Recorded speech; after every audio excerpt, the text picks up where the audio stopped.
The greatest athletic feat in the United States is to hit a home run. It's a wonderful moment where the ball goes off the playing field, you know, and everything kind of stops and the guy gets to celebrate. And that really didn't exist before Babe Ruth. He kind of invented the home run. Nobody in the history of American sport has made the same impact that Babe Ruth made on the world of baseball, the inventor of the home run, a powerhouse who built the reputation of an entire club, a larger-than-life figure who revolutionized his sport. He was a phenomenon. He blew it apart. He blasted the baseball apart because there was no such thing as a home run. He so towered above everyone. There was no one, in terms of sheer statistics and power, that in his era who came even close to him. He was the first major media star in American life. He really transcended baseball. Babe Ruth is considered the greatest ball player who ever lived. I mean, there was nobody who played the game better than he did.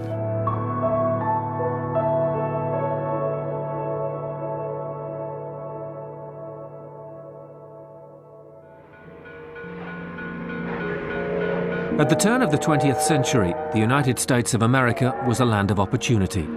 But as a new frontier without history, it was also quick to embrace modernity and celebrity. America needed real heroes. It needed men like Babe Ruth. America's a relatively young country, and we don't have like those folk stories. Like, we don't have leprechauns here, and we don't have spirits, and we don't have King Arthur and the Round Table. We don't have any of that stuff.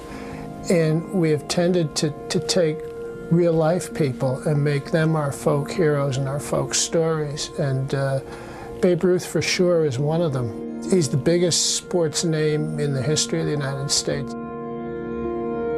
His personality and his charisma were probably even better than his baseball playing ability. He had a face that could easily be related to. He had an everyman sort of quality about him. He was not at all removed from regular life, and in fact he had humble origins which were a popular part of his success story. Those humble beginnings in baseball can be traced to Baltimore, an underprivileged port city on the East Coast, where George Herman Ruth was born in 1895. As a kid, he had it tough. He did have it tough as a kid. His father owned a bar, and his mother seemed to have some mental issues, and his mother died young, and his father died young too in a barroom fight. He was constantly getting into scrapes in this rather poor town. He was ADHD. I mean, they tried everything. They used to wallop the heck out of him, and nothing would fix, so they put him in St. Mary's. Which was almost like an orphanage or reform school or both. There was a lot of discipline, and it was tough living, but it was like a baseball academy. So they put a bat in his hand, and that was the end of the story. He was out there morning, you know, rain, shine, afternoon. He had a bat in his hand, and by the time he left St. Mary's, he could play every position perfectly. He was playing, as a kid, 12 and 13 years old, he was playing over 200 baseball games a year, which was phenomenal. He was hitting 500-foot home runs in St. Mary's as a kid. He was a phenomenon. His talents caught the eye of local club the Baltimore Orioles in 1914. It was there he earned his nickname, Babe. But just 5 months later, Major League giants the Boston Red Sox came calling. He was a really athletic guy. He was about 6'2", which was kind of large at the time, and he could throw the heck out of a baseball. The thing not to lose sight of is that he was a tremendous pitcher. He might have been a member of the Baseball Hall of Fame had he never picked up a bat and become an outfielder in his life. He could play every position, so then they needed his bat, and they made him play every day in Boston. When he wasn't pitching, he was in the outfield. When he was in the outfield, he was pitching. He was one tired boy. He was hitting the ball out of the park. So people started realizing, wait a minute, this guy is such a tremendous hitter, maybe he just should play the outfield. His ability led the Red Sox to 3 World Series wins in 1915, 1916 and 1918. But his impact stretched beyond winning pennants. Baseball had been a low-scoring, speed-based game. Ruth was ushering in the so-called live ball era. While the sport of baseball had been the national pastime since the middle of the 19th century, he changed the game with the way that he hit the baseball, changed it into a much more high-scoring offensive game, and this affected the game's popularity dramatically. They taught you to swing down at the ball and to hit it into the ground and hit it hard and hit it into the outfield and you'd get to first base. And hitting it up in the air meant that you were going to hit it to an outfielder and that would be an out. And he came along with a different swing that he had perfected to swing upwards. And he swung upwards, but he hit fly balls, but he hit them so far that nobody could catch him. The home run, there was no such thing as a home run or as many. When he was getting his first home runs, one team collectively for the year had 11. That's something to think about. He had 20, and collectively for a year, one team had together 11. So does that tell you the impact that the home run had? His form meant there was a growing list of admirers. The recently formed New York Yankees headed the queue, and Red Sox owner Harry Frazee was willing to talk business. He was the star of the Boston Red Sox until Harry Frazee decided that he needed money more than he needed Babe Ruth. I mean, part of that was that Babe was kind of a pain in the neck. He was not your meek guy. He was often, into one sort of small trouble or another. He was always hitting Harry up for a little bit more money. He was something of a pain in the neck, and so part of it was that Harry decided that, the huge sum of money he would get from the Yankees would help. Also, it would be nice to get Babe out of his hair.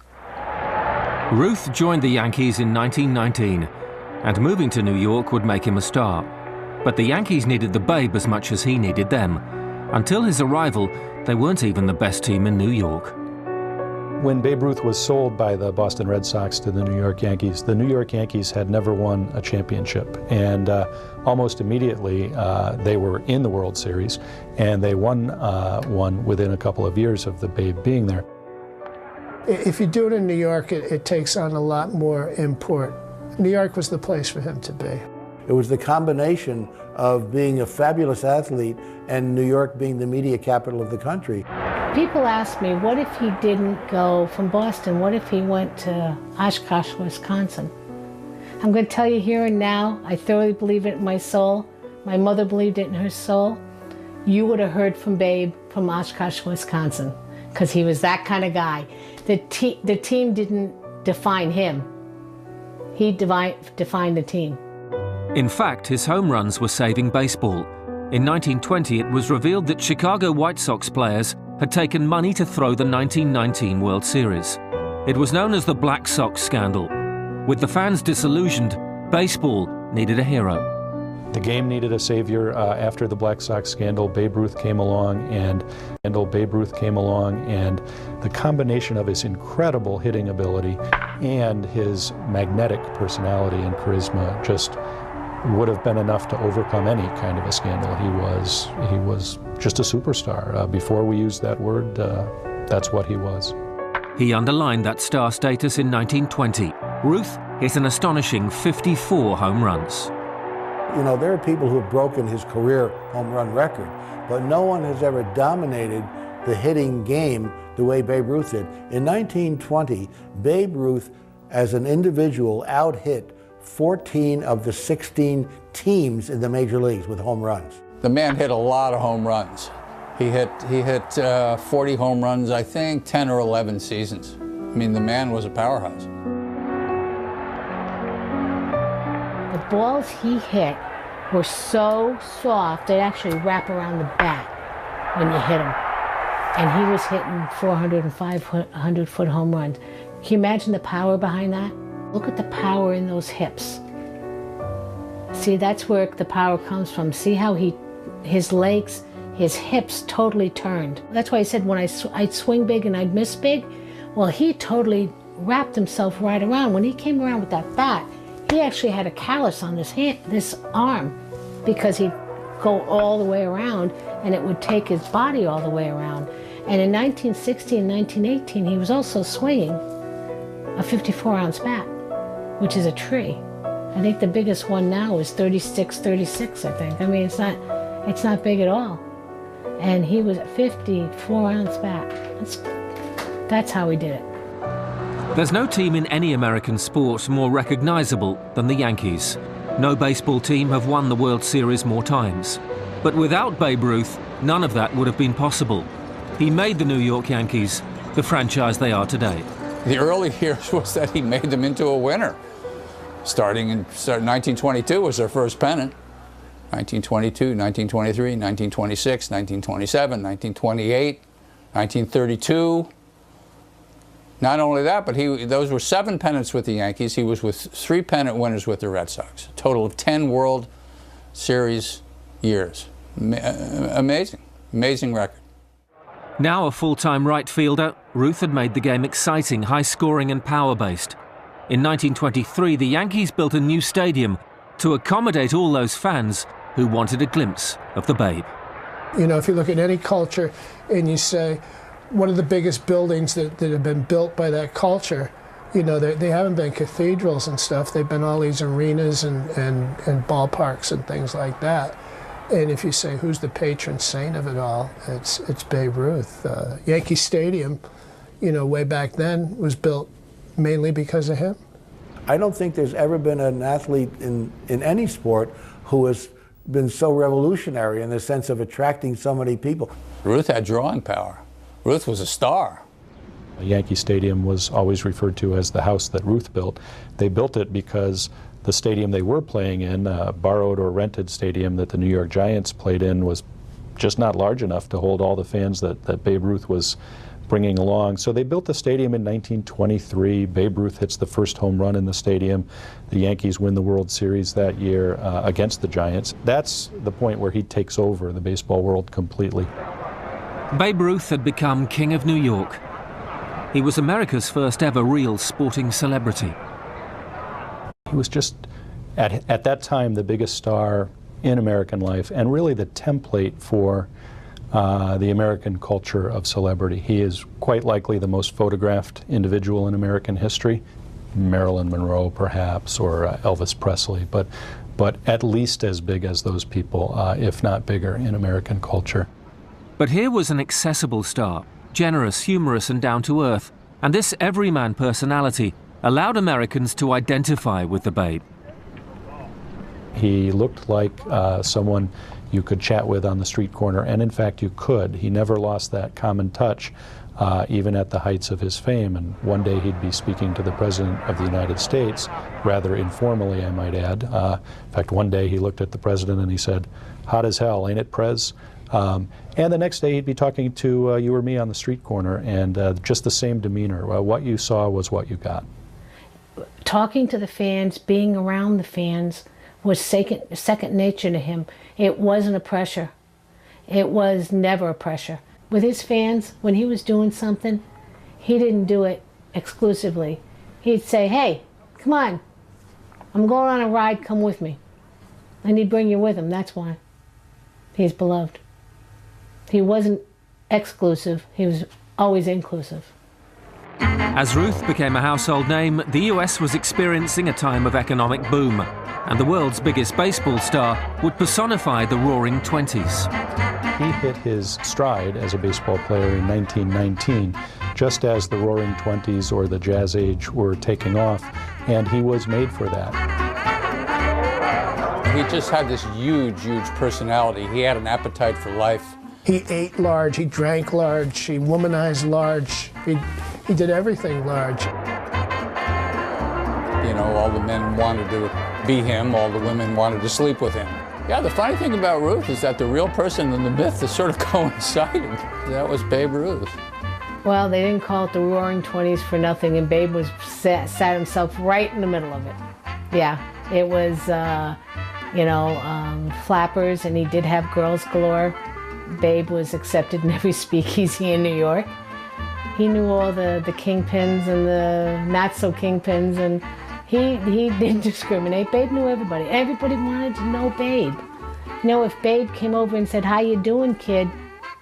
You made it. That's all he had to say. How you doing, kid? And it was like everybody would walk on water. My mother said it was amazing.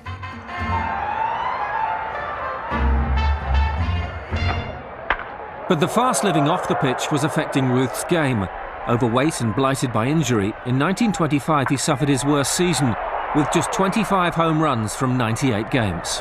He looked like he'd really let himself go, and that his bad living was going to get to him. And he spotted that, and he went out and got a personal trainer. Another first thing. Babe vowed that he would change, and change he did. He never did that again. He never did. He never thought of himself bigger than the game or bigger than his fans. The vigorous training regime paid off. 47 home runs followed in 1926, and the Yankees were back in a World Series final. It was his love of baseball that maintained his position at the top. Most people think that he just played for the Yankees and then was a degenerate the rest of the time, but he wasn't a degenerate the rest of the time. As soon as the season ended, he was off on these barnstorming tours. Babe Ruth probably played baseball against a larger percent of the population than any baseball player who's come since. By 1927, the Babe was at his best. He slugged the Yankees towards another World Series crown with 60 home runs, a season record that would last for 34 years. I think his peak was probably 1927, the year that he hit 60 homers. The 1927 Yankees are considered by many historians to be the best baseball team of all time. The Yankees won another World Series in 1928, but within a year, America and the rest of the world entered a period of economic crisis. Even in those times of depression, though, Ruth remained an inspirational figure. Despite being the game's biggest earner, few begrudged him that status. He was still Babe Ruth, man of the people. When he earned $80,000, which was a record amount, someone said to him, "Babe, you know, you're earning more money than President Hoover." And he said, "Well, I had a better year than him." I mean, that was so typical of Babe Ruth's humor. What's important to know about him in that era is that he was a tremendous symbol of hope for Americans, in part because he continued to do things that nobody had ever done on a baseball field before, and in part because he made a lot of money during that time when a lot of people weren't making a lot of money. So he was sort of a symbol of normalcy, the idea that we would hope to return to economic boom times. And you know, if Babe Ruth was still all right, maybe we would all still be all right during the Great Depression. Although now in the twilight of his career, Ruth enjoyed one final triumph in the 1932 World Series against the Chicago Cubs. In Game 3, after 2 strikes, Ruth allegedly pointed to where he was going to hit the next pitch. He smashed the ball out of the ground. It became known as the called shot. The Yankees went on to win, but the debate about that home run still rages. Did he point? Yes, he pointed, because he did it many, many times. He'd say, "Hey, Jack, what side of the scoreboard did so-and-so hit it?" "Oh, you hit it to the right, Babe. Okay, I'm going to hit it to the left." And he'd go out and hit it to the left. You know, it's just... You know, he knew the ball. He knew what he could do with it. It's a Ruthian thing to do, to predict that you're going to hit a home run and to do it on the very next pitch. And it doesn't matter really whether he did it or not. What matters is we either think he did it or we want to believe that he did it. That home run would be his final hit in a World Series. As the Depression worsened, so did Ruth's form. In February 1935, he was sold to the Boston Braves, and his 15-year love affair with New York and the Yankees had come to an end. His career does sort of track with American history. Of course, he has, you know, some very, very great success prior to the stock market crash in 1929, and then as the Depression worsens and deepens in the early 30s, 1932, 1933, Babe is starting to see the beginning of the end as a player. I mean, he had a fabulous year in 1932, and yet he was pretty much out of baseball in 1935. Fittingly, Ruth departed with 3 home runs in one of his final games for the Braves, numbers 712, 713 and 714. Just a week later, in May 1935, he announced his retirement, longing of a return to his beloved Yankees as their manager. And for whatever reason, Jacob Ruppert, the owner of the Yankees, didn't see the managerial stuff in Babe Ruth and didn't want to try to move him into that sort of a position. He didn't want a petulant child to be the manager of the Yankees. And so I think the personal relationship between the two of them probably is what stopped any chances he had. His real dream was to manage the Yankees, and he probably would have done a decent job. You know, he would have matured. He wouldn't have been a 25-year-old anymore. He'd have been, 45 or 50. But the answer was, Babe, my boy, you can't manage yourself. Why would you think that we would hire you to manage our ball players? It made him bitter, after doing such great things for the Yankees and making Colonel Ruppert so much money.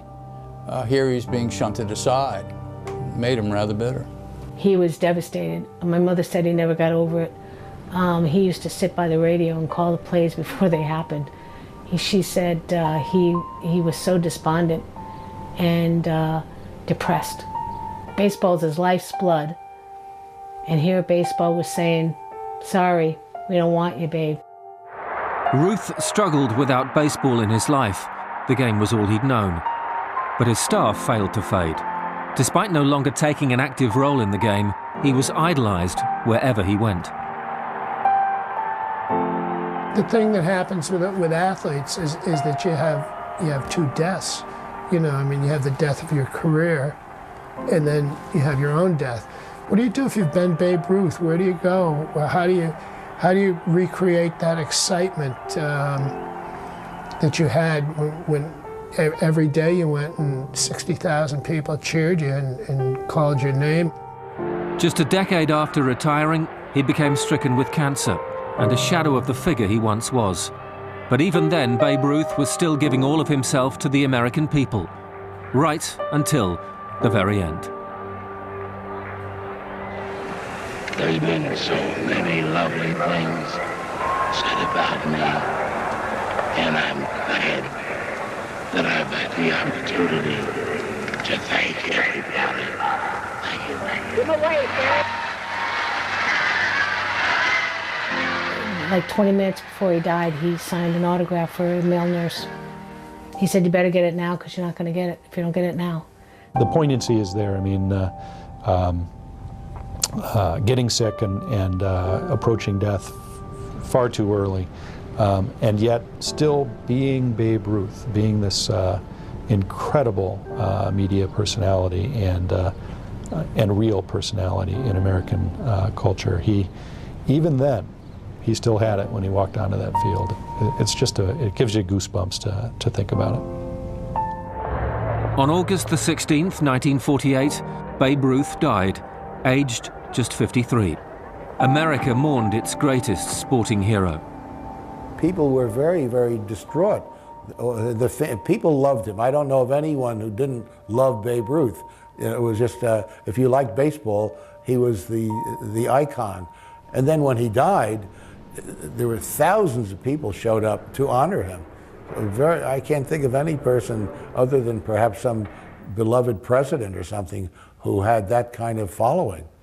Ruth's legacy can be seen across America today, more than a century after he picked up a baseball bat in Baltimore. His record of 714 career home runs stood for nearly 40 years. He led the league in home runs scored 11 times and in runs scored 8 times. A pioneer, a record breaker, and an all-American hero. Babe Ruth lives on. And still today, when young kids come into the Baseball Hall of Fame, one of their first questions is, where's the Babe Ruth stuff? He hasn't played a Major League Baseball game since 1935, and kids are walking in today wanting to know about him. So he's as big as it gets in baseball, and for a long time was as big as it could get in America. Certainly the rest of the people from his generation have pretty well been forgotten. I don't hear anybody talking about Honus Wagner very much or Ty Cobb very much. I think Babe Ruth will always be with us. It's probably oral tradition more than anything. Fathers tell their sons, and then sons grow up and tell their sons. It is kind of an amazing thing. You can go in taverns in the United States, and there'll be pictures of Babe Ruth as often as there'd be pictures of any of today's athletes, I think. He just struck a chord in people, in that the way he lived and the way he looked. He just set the benchmark for success in athletics, I think, in the United States.